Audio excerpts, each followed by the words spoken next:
What are three things that I just learned in reading an article on nitrogen? Number one, they talked about the fact that bioreactors are very disappointing, that they're not sequestering the nitrogen that they were projected to do. Number two, they once again have driven home the point that fall applied nitrogen suffers by far the biggest loss. Number three, they're figuring out how important the role of carbon is in the soil. And all of the things that we have done that have displaced carbon, too much tillage, all of the different things that have knocked the carbon out of the soil are hurting us because that's making more of the synthetic nitrogen run away from us. So what are we going to do? Well, we're going to stick around and take a look and see how this all plays out. But they were talking about the fact that bioreactors have a huge draw to the American farmer because it lets them do that and not change anything else about their farming practices. And so since we all seem to be pretty hard to get to change, perhaps that has some appeal there from that standpoint. But maybe what we should be looking at is how to better sequester carbon within our soils.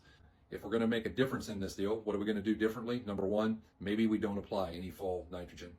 Number two, maybe we figure out how it is to sequester that carbon. And number three, rather than looking at the bioreactors, let's take a look at managing our nitrogen in a way, let's put it all into the intended crop, not put it all into the crick.